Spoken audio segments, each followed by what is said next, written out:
In this video, I want to dive into how the Thousand Sons replenish their ranks and make the case for living Thousand Sons, and I'm not just talking about their sorcerers. But before we get into the real discussion, we all need to have the same baseline understanding. Ahriman's rubric, cast in an attempt to stop the flesh change from ravaging his legion, bound almost all Thousand Sons to their armour. From that moment on, they became phantoms sealed inside power armour.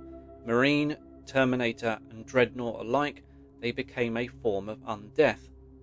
Those who survived the rubric, such as Ahriman himself, had their psychic powers dramatically increased, and theoretically, their genetic curse stabilised. That's an important part later. Now, Rubric Marines, these armour-bound souls damned for eternity, are practically immortal. While it is possible to destroy the shell of a Rubric Marine, the soul itself endures. Eventually, that soul can rebuild damaged armour plate and restore its war gear, waiting patiently where it fell, reliving fractured memories of a past life until one of its sorceress brothers calls its name once again. And today, I want to deep dive into one question. How do the Thousand Sons replenish their ranks? For the Rubricae themselves, this actually isn't much of an issue. Their numbers seem strangely consistent. We know that 1,242 Marines survived the burning of Prospero and escaped to the planet of the sorcerers. That number would have dwindled slightly due to the flesh change casualties before the rubric was cast, but the lore also tells us that many off-world fellowships and fleets of the Thousand Sons, forces absent during Prospero's destruction, later answered Magnus's psychic call and made their way to Sortiarius. Meaning the true strength of the Rubricae is unknown, but much larger than the simple assumption that their forces only comprised of those survivors of Prospero.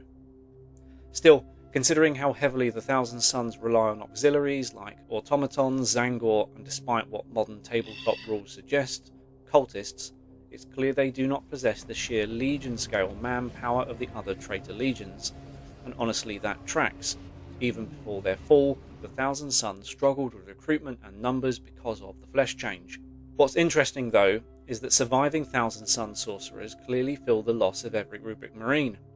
In the Battle of the Fang, a Pavoni sorcerer, Ares Fwaza, attempts to escape the heavily damaged Illusion of Certainty. He teleports to a nearby Space Wolf vessel alongside 4 Rubricae. 2 are lost within the warp, a third rematerialized fused into the bulkhead of the Space Wolf's vessel. Only 1 remains intact beside him. As Fwaza looks upon the fused warrior, he laments, "So few, now one fewer." Now what's interesting here is the phrase focuses only on the Marine fused into the bulkhead, not the 2 lost in the warp. The line isn't, "So few, now 3 fewer." Maybe it's just poetic wording, or maybe it implies something more important, that Thousand Sons lost in the warp can be potentially recovered. This also matters later in the video. Either way, the scene makes one thing very clear. The Thousand Sons are acutely aware of their dwindling numbers, which means logically they should be searching for ways to preserve or even rebuild their legion. And then we get something incredibly interesting in Ahriman Unchanged, potentially the closest thing we have to the creation of new Rubric Marines. Believing he had finally discovered a way to perfect a second rubric and restore his legion, Ahriman needed to return to the planet of the sorcerers. But Magnus's banishment was far more than just symbolic exile. Ahriman physically could not return. To break that spell, he needed to return to the place where the original gateway to Sortiarius had first been opened, Prospero. His goal was to open a new portal, one through which his exiles could invade the planet of the sorcerers itself. But to do this, he needed power. He needed the dead. So he stirred the ashes of Prospero, the dead Thousand Sons, the civilians, human spire guard, even the dead space wolves. The echoes of the dead rose from the ashes of Prospero. They soared into the sky as columns of shrieking light. They pulled themselves from the sludge of the bodies of tangled wreckage and splintered armour. They shook the ruins of Tizca with their pain. The novel then describes these animated constructs made from crystal, wreckage, discarded armour and ash. Once Ahriman succeeded in opening the gateway, we get the following line. Out of the inferno his brothers stood. Dark shadows of men cloaked in flame. The dead of Prospero were with them too. Later on in the novel we get a second confirmation. the host of the exiles spread through the ruins. Rubricae marched through the rubble, firing, falling, and rising again without faltering. The dead of Prospero went with them. And this is where things get really interesting, because Ahriman effectively transported the souls of Prospero's dead to the planet of the sorcerers itself. Souls now bound to fragments of armour and debris. So the obvious question becomes, could new Rubricae be created from this? They all bore witness to Ahriman's second rubric after all. And considering these souls included the civilians, Spire Guard, those Thousand Sons who died during the siege of Prospero, and even the Space Wolves, could this potentially create entirely unique forms of Rubric Marines? Could a Rubric Space Wolf even be directed by a sorcerer? Could the sorcerer just point the confused Space Wolf at a target he doesn't fully understand and let some base instinct take over to attack? Actually, it does sound like a Space Wolf, doesn't it? Then Space Marine 2 gives us perhaps the clearest visual example yet of Rubric resurrection. A sorcerer grasps the soul essence of a fallen Rubric Marine and reconstructs not only the warrior, but even the discarded armour and war gear around it. So yes, Rubric Marines can be lost permanently. Some may be abandoned, others destroyed beyond recovery. However, this doesn't compare to the issue they have with their living sorcerers. Before continuing though, I want to make a distinction between lesser sorcerers, aspiring sorcerers, and to a lesser extent, exalted sorcerers. Exalted sorcerers are easy enough to define. These are the Thousand Sons at the absolute top of their game, masters of whatever dark arts they had devoted themselves to. We can all agree on that. But the lesser sorcerers and aspiring sorcerers are a little more complicated. The lore, games and tabletop rules have often treated them as interchangeable terms, but personally I see them as two very different ranks. To me, lesser sorcerers are true Thousand Sons. These are the survivors of the rubric, warriors who most likely date back to before the heresy itself, marines who had enough psychic potential to survive Ahriman's rubric, but perhaps not enough talent to become masters of the Legion. Maybe they were gifted sergeants before Prospero fell, maybe they were competent psykers but not exceptional ones. Now you might say after 10,000 years, failing to reach the rank of an exalted sorcerer is a little embarrassing, but remember, time isn't linear for the Thousand Sons. Sortierius existed within the warp for a very long time. 10,000 years in real space, however, doesn't necessarily mean 10,000 years of personal experience. There's also the possibility that some simply don't want to climb the ranks. Advancement within the Legion usually comes with betrayal, scheming, assassination attempts, and the constant risk of losing yourself completely to mutation and Tzeentch's gifts. So perhaps some sorcerers are perfectly happy where they are, or perhaps they're just simply better with a bolter than a staff. So if my interpretation of lesser sorcerers is correct, it becomes even harder to watch players cut down hundreds of these supposedly ancient veterans in Space Marine 2. Still, given that every mission consists of 3 Space Marines wading through entire armies of Thousand Sons or Tyranids, I'm not particularly inclined to accept the game's balancing mechanics as canonized lore. In reality, a single Rubric Marine would pose a considerable threat to 3 standard Space Marines, let alone a lesser sorcerer with no librarian to counter him. Now let's talk about the aspiring sorcerers, and honestly even this category needs splitting into 3. On one hand you have the genuine new Thousand Sons, warriors implanted with the precious remnants of Magnus's gene seed and successfully transformed into Space Marines. On the other hand, you have gifted Tzeentchian cult leaders and psykers who, through mutation, sorcery and demonic enhancement, become something that approximates a Space Marine, at least enough to wear power armor. And on the third hand, which works because we're talking about Tzeentch, you've got renegade librarians of other chapters. So with those distinctions established, let's look at how the Legion actually replenishes itself. For actual Thousand Sons, warriors carrying the gene seed of Magnus, recruitment is incredibly rare but not impossible. The 2020 Thousand Sons Codex confirms that gene seed can still be harvested from living sorcerers. The problem is that it only takes root within recruits possessing extraordinary psychic potential. Considering the already horrific failure rates involved in creating a normal Space Marine, and then adding the requirement that that recruit must also be a powerful psyker, the candidate pool becomes vanishingly small, which means many of the campaigns undertaken by the Thousand Sons may actually be recruitment drives, raids on Imperial worlds, abductions of sanctioned psykers, searching for enough gifted children to create even a single successful recruit. As for the aspiring sorcerers who do not carry Magnus's gene seed, this is where things become far stranger. Some are simply renegade librarians drawn from other chapters and legions, psykers who, over years of using their powers, eventually hear the call of sorcerers. Others rise from the ranks of the legion's vast cult networks. The Codex states that exceptional psykers among the Thousand Sons mortal followers can occasionally be elevated to the ranks of an aspiring sorcerer. However, I'm not entirely convinced the end result is technically a space marine. Most cultists are adults, meaning the traditional Astartes implantation process is largely off the table, which leaves other, far less pleasant methods. In the short story The Master's Bidding, it's mentioned that the psyker Crove is transformed into a Thousand Sons sorcerer through brutal training and genetic enhancement. Elsewhere, the codexes expand on the process. Prospective candidates are taken to Tizca and subjected to ritual transformations designed to enhance both body and mind.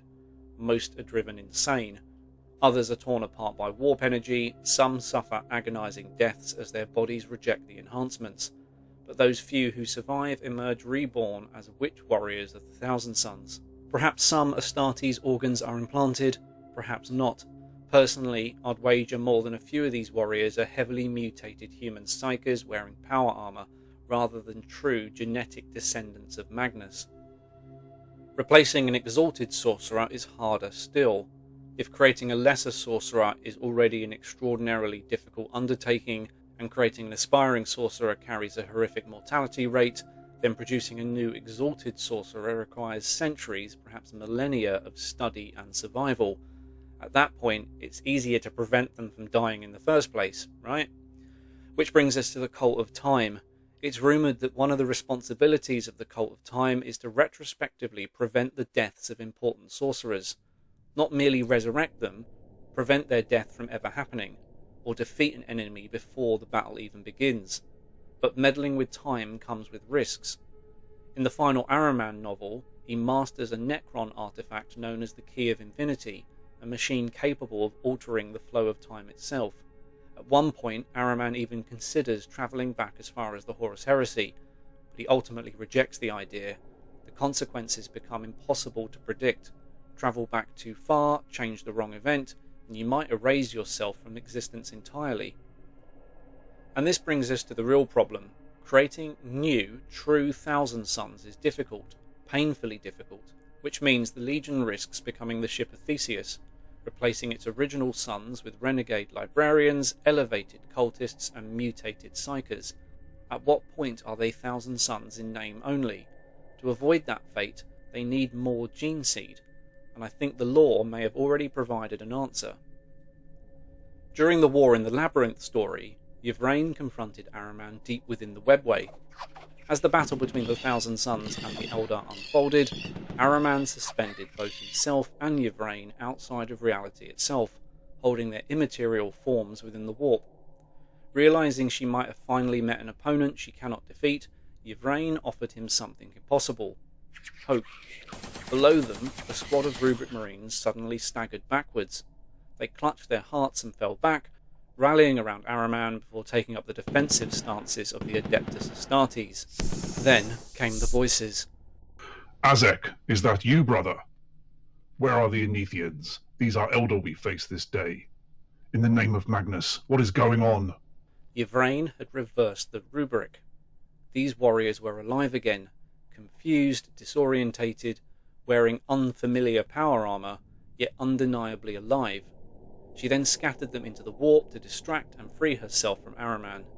The story heavily implies that these Marines died, but here's the thing: Ahriman survived, and he chased after these Marines through the tear in the webway that they were thrown through. Meaning escape was possible. Ahriman is still a living character in the setting after all. And if Ahriman could escape, why not them? Especially when the Ahriman novels repeatedly show sympathetic shards of Magnus guiding and protecting his sons throughout the warp. It's entirely possible that Magnus saved them. Of course, it's equally possible Ahriman simply found his own way out. He's hardly inexperienced when it comes to navigating the warp. This is exactly the kind of storyline Games Workshop should expand upon. Not enough restored Thousand Sons to suddenly rebuild the entire Legion, just enough true Sons of Magnus to give the faction a future. But why does it matter?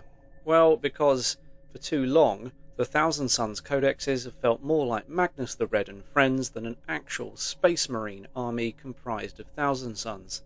Rubric Marines and occult Terminators, Bolters and Flamers.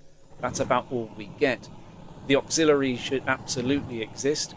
Zangors make sense. The automatons make sense. Cultists made sense when we still had them, but the rest of the codex feels like generic chaos stuff already available but painted blue. If you want to build an army that actually feels like a legion of Thousand Sons Space Marines, your options are incredibly limited. To put it another way, let's assume the White Scars get their own codex. There's a White Scar character, maybe even the Khan himself gets a model, all encouraging stuff for the long-time White Scars collector. He turns the page, moving beyond the HQ choices, a squad of Marines and Bikers, good, but then it dawns on him, the rest of the codex is Imperial Guard auxiliaries, Adeptus Mechanicus robots, and an Imperial Knight. So, for the Thousand Sons, where are the Rubric Dreadnoughts? Where are the Assault variant Marines? Where are the disc-riding Sorcerer squads? Where are the heavy weapon Rubricae Havoc squads? If a Rubric Marine can operate a Soul Reaper cannon, surely it can operate a lance cannon or missile launcher. The Legion possessed all of this war gear before the heresy, and whenever a sorcerer is nearby, Rubricae are known to behave like Space Marines once again. So where are our unit options? Perhaps these restored warriors from the Webway provide the narrative excuse needed to expand the model range of actual Thousand Sons Space Marines. The rubric was cast twice, the damage was done, then Yvraine restored them. It would be very easy to establish that the flesh change no longer affects these Marines or their gene seed. After all, the surviving sorcerers aren't succumbing to it anymore, at least not unless they willingly embrace mutation. I don't know why they would do that considering the Thousand Sons background, but that's a video for another day. And besides, defying Tzeentch is actually very on brand for the Thousand Sons. And then we have to consider the Blood Ravens. If you've watched my earlier video, then you'll know that it's very likely that they're a Thousand Sons successor chapter, and more importantly, Ahriman is fully aware. While I'll be tackling the Blood Ravens steal everything meme in another video, it would be amusing to consider the tables turning on them, having to fend off theft from the Thousand Sons as they seek to steal their gene seed, pirating what precious reserves they have left, isolated squads being captured, all because the Thousand Sons believe they are reclaiming what they see as the last remnants of Magnus's bloodline. So what do you think? Are the Thousand Sons still truly Thousand Sons if they eventually run out of Magnus's gene seed? What happens if you run out of the Primarch's gene seed is a question that applies to many of the Chaos Legions. But I think the Thousand Sons are different. Most traitor legions willingly damn themselves in pursuit of power. The Thousand Sons never wanted this. They were manipulated, tricked, pushed into damnation. Which means, at least to me, they would still care about preserving their identity, preserving their legion. This is Ahriman's entire story. Reverse the rubric, restore his brothers, restore the Thousand Sons. And if simply replacing Magnus's gene seed with that of another legion was a viable solution, they would have solved the flesh change 10,000 years ago, but they didn't because it isn't the same. I believe Games Workshop already has everything it needs to move the Legion story forward. Sortierius now sits at the heart of Magnus's real space empire, Prospero has been reclaimed, the Imperium's grip on the galaxy is the weakest it has been in an age, and while the gene seed of sorcerers only took root in candidates of extraordinary psychic ability, there now should be standard tactical Thousand Sons alive again with theoretically stable gene seed. The question is whether they'll ever choose to restore the ranks of the Thousand Sons. Let me know what you think in the comment section below. Consider liking this video if you've liked this video, subscribe for more Warhammer content, but in the meantime take it easy and I will see you in the next one.